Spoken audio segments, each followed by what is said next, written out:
Yes, students, we are here now. So with this video, we will start multiplication of two or more matrices. बच्चे लोग हम लोग पिछली videos में matrices उसकी प्रॉपर्टीज टाइप्स ऑफ मैट्रिसेस हम लोग पढ़ चुके हैं। आज इस वीडियो में हम लोग मल्टीप्लिकेशन ऑफ मैट्रिसेस सीखने वाले हैं। कैसे हम दो या दो से ज़्यादा मैट्रिक्स को आपस में मल्टीप्लाई करते हैं, बहुत इंपॉर्टेंट टॉपिक है। तो टॉपिक है आपका multiplication of matrices, multiplication of matrices. तो उसकी एक कंडीशन होती है जिसके ऊपर आपके एमसीक्यूज या शॉर्ट क्वेश्चन भी बन सकते हैं। तो जरा ध्यान दीजिएगा क्या कंडीशन होती है वो। देखिए, सपोज कीजिए मुझे दो मैट्रिक्स है मेरे पास ए और बी, इन दोनों को मल्टीप्लाई करना है। तो मैं कब इन दोनों को मल्टीप्लाई कर सकता हूँ? सपोज कीजिए अगर ए मैट्रिक्स है मेरी ए आई जे, ठीक है, उसका ऑर्डर है मेरा m इंटू एन, ठीक है। मेरी बी मैट्रिक्स है बी आई जे, इसका ऑर्डर है मेरा क्या, इसका ऑर्डर है मेरा, सपोज कीजिए इसका ऑर्डर क्या ले लेते हैं, कुछ भी ले लेते हैं, इसका ऑर्डर पी और क्यू ले लेते हैं, पी इंटू क्यू, ठीक है। सपोज कीजिए ए मैट्रिक्स है जिसका रिप्रेजेंटेशन ए आई जे और उसका ऑर्डर एम इंटू एन। दूसरी बी मैट्रिक्स है बी आई जे जिसका रिप्रेजेंटेशन और उसका ऑर्डर है पी इंटू क्यू। तो क्या कंडीशन है मेरी मैट्रिक्स मल्टीप्लिकेशन की, जरा सीखिएगा मेरे साथ। देखिए, पहले का कॉलम नंबर दूसरे के रो नंबर के इक्वल होना चाहिए। अगर मुझे मल्टीप्लाई करनी है दो मैट्रिक्स तो पहले का कॉलम नंबर दूसरे के रो नंबर के बराबर होना चाहिए, ये कंडीशन होती है। तो ये एमसीक्यू का क्वेश्चन भी बन सकता है आपका कि what is the condition of multiplication of matrix. समझ गए आप लोग? ठीक है। तो जो रिजल्टेंट मैट्रिक्स आएगी आपकी ए इंटू बी, तो उसका ऑर्डर क्या होना चाहिए? जो बचा हुआ मैट्रिक्स का ऑर्डर है, यानी एम इंटू क्यू।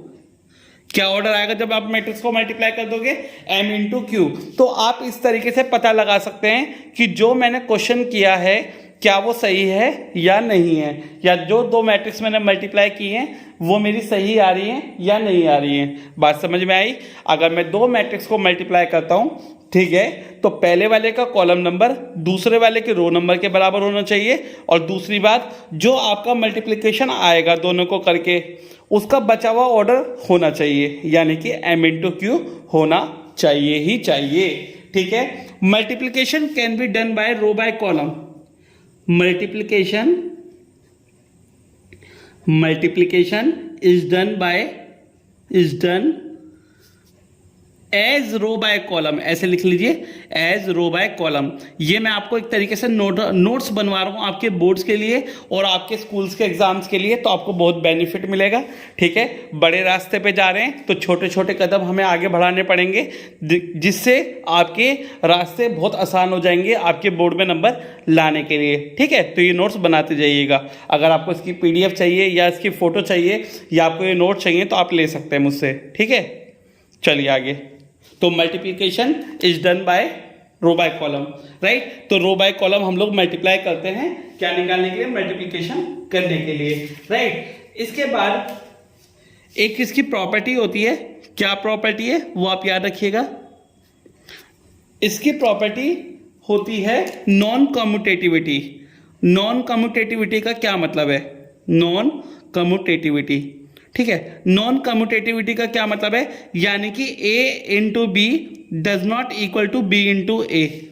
इसका क्या मतलब हुआ बेटा लोग? इसका मतलब हुआ कि अगर मैं a को b से मल्टीप्लाई करता हूं और फिर b को a से मल्टीप्लाई करता हूं, ठीक है, तो वो मेरा इक्वल नहीं आता है, वो मेरा कभी भी इक्वल नहीं आता है, except zero matrix, except zero matrix. अब आपको पता ही है कि जीरो में तो सारे जीरो ही होंगे, कितने भी मल्टीप्लाई कर लीजिए तो वो जीरो ही आएगा, राइट। तो जीरो मैट्रिक्स को छोड़ के a into B, B into A के इक्वल नहीं हो सकता, आप याद रखिएगा, ठीक है। और एक बात, एक चीज और नोट कीजिए, ठीक है, एक चीज और नोट कीजिए, टू बी नोटेड।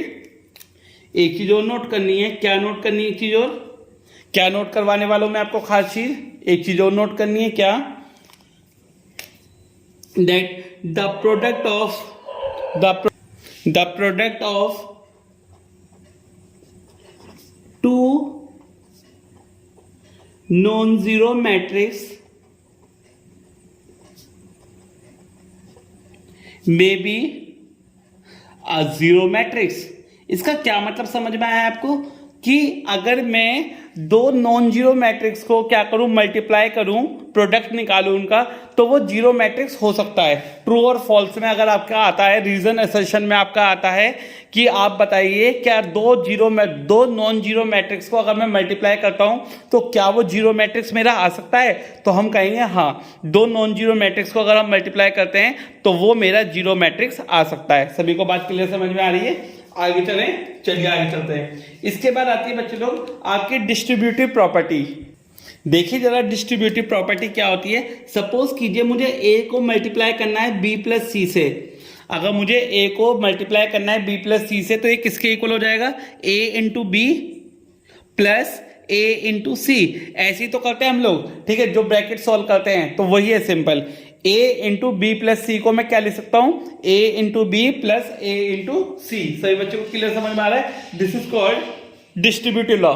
इसे क्या बोलते हैं, डिस्ट्रीब्यूटिव लॉ। इसके बाद आता है आपका मल्टीप्लिकेटिव आइडेंटिटी। इसके बाद क्या आता है मेरा, मल्टीप्लिकेटिव आइडेंटिटी। देखते हैं क्या है multiplicative identity. So what is the multiplicative identity. Suppose कीजिए अगर मैं किसी भी ए मैट्रिक्स को किससे मल्टीप्लाई करूं, आई से मल्टीप्लाई करूं, या आई को ए से मल्टीप्लाई करूं, तो वो मेरे किसी भी ए मैट्रिक्स के इक्वल आएगा। ठीक है, अब आपको पता ही है कि आई क्या होती है, आपकी आइडेंटिटी मैट्रिक्स होती है, उसी ऑर्डर की होगी जिस ऑर्डर की आपकी ए मैट्रिक्स होगी। ठीक है, आई क्या है, आपकी आइडेंटिटी मैट्रिक्स है। ठीक है, उसी ऑर्डर की होगी जिस ऑर्डर की आपकी ए मैट्रिक्स होगी। सपोज 2x2 की स्क्वायर मैट्रिक्स हो, 3x3 की स्क्वायर मैट्रिक्स हो, तो उसी ऑर्डर की आपकी आइडेंटिटी मैट्रिक्स भी आप लोग ले लेते हैं। तो ए को आई से मल्टीप्लाई करा या आई को ए से मल्टीप्लाई करा तो आपका आंसर ए ही आएगा। ठीक है, आगे चले बच्चे लोग, चलिए आगे चलते हैं। Now I will give you an important question, right? चलिए अगला important question करते हैं। Question number 9 is that in a legislative assembly election, in a legislative assembly election, a political group is hired. A political group is hired. A public relation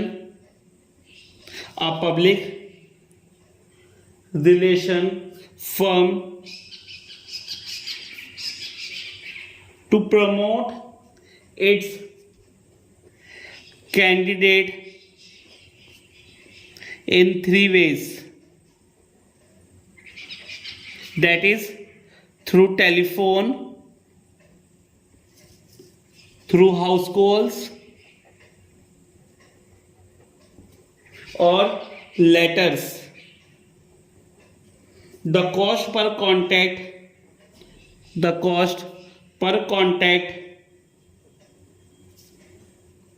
in paise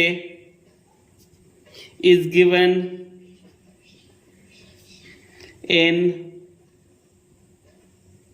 matrix A, is given in matrix A as ए क्या है आपका 40, 100, 50। ठीक है, ये आपका ऊपर telephone की cost दे रखी है, ये आपके हाउस कॉल की दे रखी है, ये आपकी लेटर्स की दे रखी है। ठीक है, कॉस्ट दे रखी है। The number of contact of each type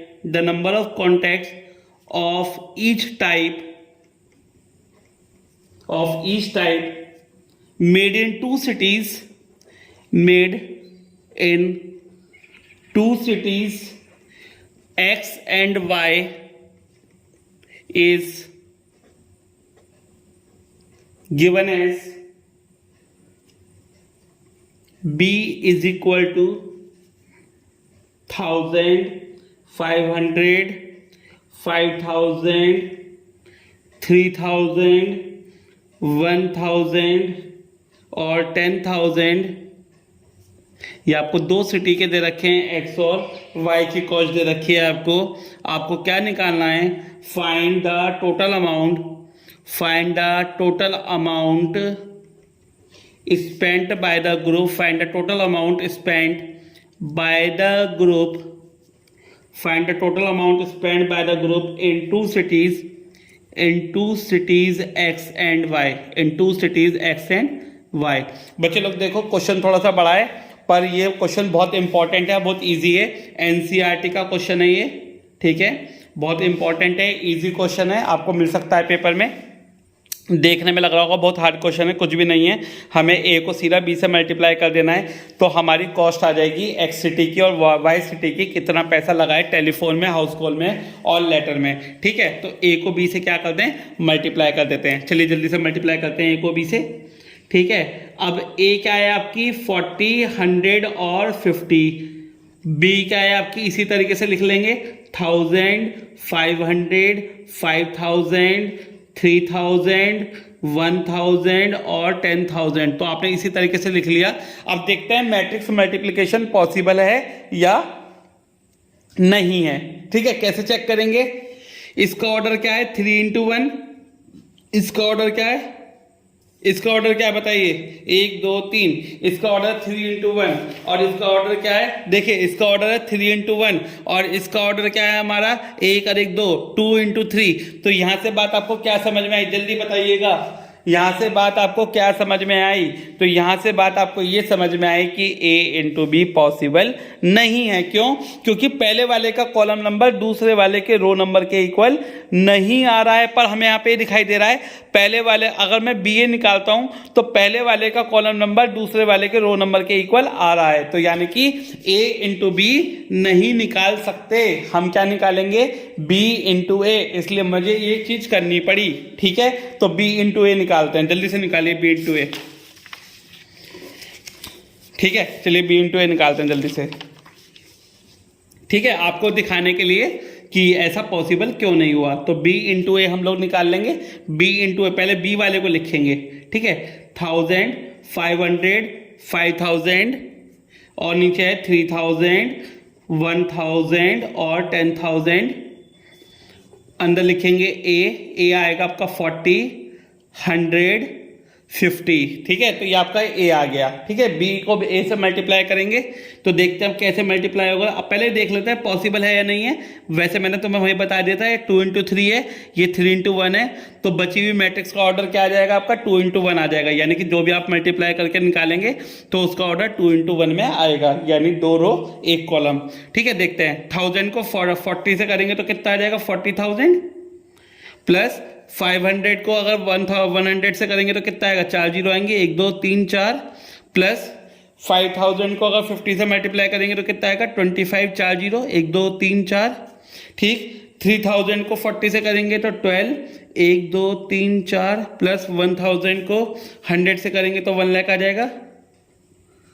10,000 को 50 से करेंगे तो कितना आएगा 5, 1 2 3 4 5, ठीक है।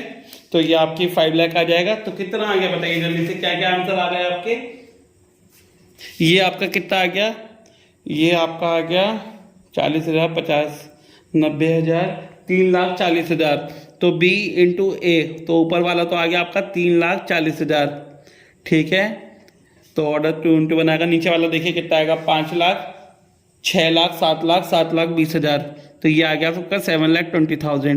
तो आपको पता लग गया कि सिटी एक्स में कितना खर्च हुआ, सिटी वाई में कितना खर्च हुआ, ठीक है। तो एक्स सिटी में कितना खर्च हुआ, 3,40,000 रुपये खर्च हुआ या पैसे में खर्च हुआ, ठीक है। कितना खर्च हुआ 3,40,000 पैसा। हाँ, हमें ध्यान आया क्या कि हमें आंसर पैसा में दे रखा था, रुपीज में निकालने के लिए 100 से क्या कर देंगे डिवाइड, तो कितना आ जाएगा 100 से डिवाइड करोगे तो 3400 रुपये बस, ₹3400 है ना, वो पैसे में दे रखा था, आपको याद आ गया। तो वाई वाला देखिए 7,20,000 पैसा, रुपीज में करने के लिए कितना आ जाएगा 7200। तो ₹7200 आपके खर्च हुए हैं, ठीक है, वाई सिटी में, और इसमें खर्च हुआ है आपका एक्स सिटी में 3400। बोलिए बात क्लियर समझ में आ गई। क्वेश्चन नंबर 9 सभी को क्लियर हो गया, एनसीईआरटी का बहुत अच्छा क्वेश्चन था, सभी को अच्छे से क्लियर समझ में आ गया होगा आई थिंक, राइट। सभी को अच्छे से समझ में आया, बहुत बढ़िया से।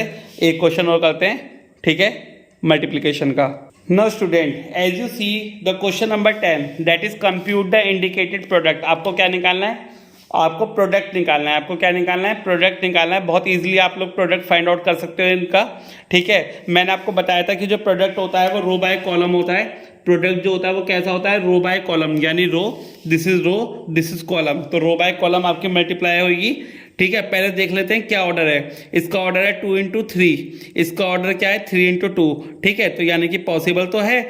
और बची हुई मैट्रिक्स का ऑर्डर क्या आएगा? 2 into 2, यानी मल्टीप्लाई करने के बाद क्या ऑर्डर आएगा? 2 into 2, राइट। चलिए मल्टीप्लाई करते हैं। 3 into 2, मैं आपको एक बहुत अच्छे से करके दिखा देता हूँ। रो बाय कॉलम मल्टीप्लाई होती है। 3 into 2 plus -1 into 1 -1 plus 3 into 3 9, तो प्लस का 9। Row by column 3 into -3 -9 -1 into 0 plus 0 3 into 1 plus 3। Row by column -1 into 2 -2 plus 0 into 1 0 plus 2 3 जा 6 -1 into -3 यानी 3 प्लस 0 प्लस 2 1 जा 2, ठीक है। 3 2 जा 6, देखो 3 2 जा 6 6 -1 5 5 प्लस 9 14 -3 और -9 और प्लस 3 -6, ठीक है। नाउ इधर देखिए -2 और प्लस 6 यानी कि 4, 3 प्लस 2 यानी कि 5। तो ये आपका 2 by 2 की मैट्रिक्स आ गई, यानी जो हमारा आंसर था वो बिल्कुल सही आया है। 14 -6 4 5। तो जो ऑर्डर हमारा मिलना चाहिए था 2 by 2 का, वही ऑर्डर हमें मिल रहा है। तो दैट मीन्स हमने जो आंसर निकाला है वो सही हो सकता है अगर हमने गलती ना करी हो मल्टीप्लाई में, ठीक है। तो row by column row by column row by column row by column, first row first column first row second column, second row first column second row second column. तो इस तरीके से हम लोग मल्टीप्लाई करते हैं और अपना आंसर निकाल लेते हैं। तो आप लोग भी सारे क्वेश्चन कीजिएगा। अगर आपको कोई भी डाउट आता है मल्टीप्लाई में तो आप सागर बंसल चैनल से कहीं भी पूछ सकते हैं, चाहे फेसबुक पे, इंस्टाग्राम पे, टेलीग्राम पे, यूट्यूब पे, कहीं भी कमेंट कीजिए कि सर हमें ये चीज़ समझ नहीं आ रही है, मैं इस स्कूल का बच्चा हूँ, मुझे समझ नहीं आ रही है, मैं आपके चैनल से पढ़ रहा हूँ और आप मुझे इस प्रॉब्लम को क्लियर कर दीजिए। तो मैं इस प्रॉब्लम को आपको क्लियर कर दूंगा, चाहे वो आपकी किसी भी बुक की हो। Okay, now the next topic we will start, that is transpose of matrix. हम लोग नया टॉपिक स्टार्ट करने वाले हैं इसी वीडियो में, that is transpose of matrix, ठीक है। नया टॉपिक हम लोग स्टार्ट कर रहे हैं। कौन सा है मेरा नया टॉपिक? ट्रांसपोज ऑफ मैट्रिक्स, ठीक है। ट्रांसपोज ऑफ मैट्रिक्स को किससे रिप्रेजेंट करते हैं? ये आपकी नई प्रॉपर्टी है आपकी, ठीक है, ये आपकी नई प्रॉपर्टी है ट्रांसपोज ऑफ मैट्रिक्स। तो कैसे रिप्रेजेंट करते हैं हम? ए टी से, यानी किसी मैट्रिक्स के ऊपर अगर आपको टी लिखा दिखाई दे या किसी एक मैट्रिक्स के ऊपर डैश लगा हुआ दिखाई दे, तो यानी कि वो इसके ट्रांसपोज को रिप्रेजेंट कर रहा है। अगर किसी मैट्रिक्स के ऊपर आपको डैश लिखा दिखाई दे या किसी मैट्रिक्स के ऊपर आपको टी लिखा दिखाई दे, तो यानी उसका ट्रांसपोज या आपको या तो करना है या ट्रांसपोज उसका हुआ है, या तो ट्रांसपोज आपको उसका करना है या ट्रांसपोज उसका हुआ है। तो आपको ये रिप्रेजेंट करता है ट्रांसपोज, ठीक है। याद रखिएगा ए टी और ए डैश से हम लोग ट्रांसपोज ऑफ मैट्रिक्स को रिप्रेजेंट करते हैं। अब ट्रांसपोज होती क्या है? ट्रांसपोज होती है that is interchanging of rows and column. Transpose क्या होती है? Interchanging of rows and column, interchanging of row by column, interchanging of rows and column. तो इंटरचेंजिंग होती है किसकी? रोज और कॉलम्स की। इंटरचेंजिंग होती है किसकी? रोज और कॉलम की। इंटरचेंजिंग होती है किसकी? रोज और कॉलम की। तो इसे क्या बोला जाता है? इसे बोला जाता है आपका ट्रांसपोज ऑफ मैट्रिक्स। यानी rows can be convert into column and column can be convert into rows, that is called transpose of matrix. क्या आप लोग याद रखेंगे? भूलेंगे तो नहीं। चलिए, तो रोज को कॉलम में, कॉलम्स को रोज में कन्वर्ट कर देते हैं, तो उसे उसका ट्रांसपोज बोला जाता है। चलिए हम देख लेते हैं कि एक क्वेश्चन देख लेते हैं एग्जांपल के तौर पे, आप लोगों को यही क्लियर समझ में आ जाएगा। सपोज कीजिए कोई एक मैट्रिक्स है 3 5 2 3 1 2, ठीक है। क्या ऑर्डर होगा इसका? 3 into 2 होगा। हमें क्या फाइंड आउट करना है? हमें इसका ए ट्रांसपोज फाइंड आउट करना है। हमें इसका क्या ट्रांसपोज करना है? ए ट्रांसपोज फाइंड आउट करना है, ठीक है। तो A transpose that means that row can be convert into column, row can be convert into column. तो क्या बन जाएगा? यानी जो 3 by 2 का ऑर्डर है वो क्या बन जाएगा? मेरा 2 by 3 का ऑर्डर बन जाना चाहिए। तो कैसे लिखेंगे इसे? 3 5 2 3 1 2। तो बताइए जरा 2/3 का ऑर्डर मेरा बन चुका है, तो यानी कि जो मैंने ट्रांसपोज निकाला है वो बिल्कुल सही है। That means row can be convert into column. ठीक है, समझ में आती है आप लोगों को बात? चलिए अच्छी बात है। तो कुछ प्रॉपर्टीज हैं ट्रांसपोज की, जरा वो समझिएगा।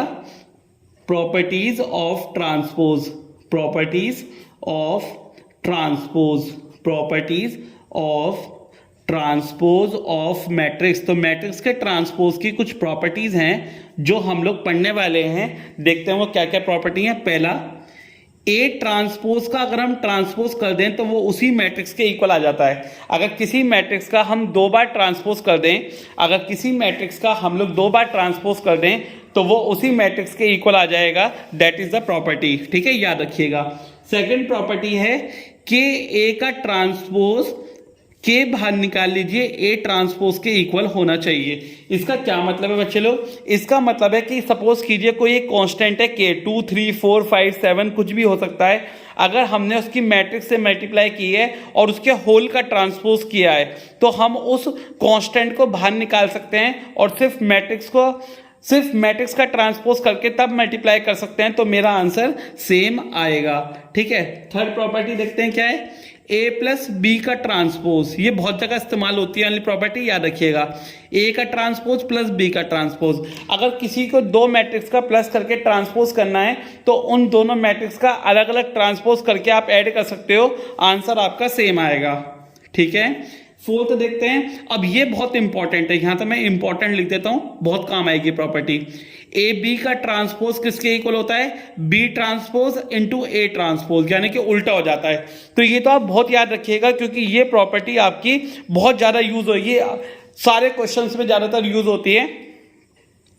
ए बी का transpose that is B transpose A transpose, यानी अगर 2 मल्टीप्लाई में है आपकी मैट्रिक्स, उसका ट्रांसपोज करना है तो वो उल्टे घूम जाते हैं। A transpose into B transpose आपका बी ट्रांसपोज ए ट्रांसपोज के इक्वल होता है, आप लोग याद रखेंगे। सपोज कीजिए मैं यही लिखता हूं आपका बी ए का ट्रांसपोज, आप कहते हैं सर मैं अगर उल्टा घुमा दूं तो क्या होगा?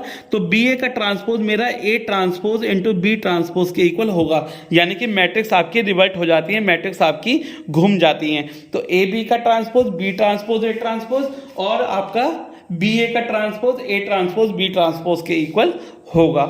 राइट, चलिए आपको प्रॉपर्टीज ऑफ ट्रांसपोज समझ में आ गया, आपको मैट्रिक्स मल्टीप्लिकेशन समझ में आ गया, आपके 2 टॉपिक मैंने इसी वीडियो में कवर करा दिए हैं। तो नेक्स्ट वीडियो में मिलेंगे आपसे।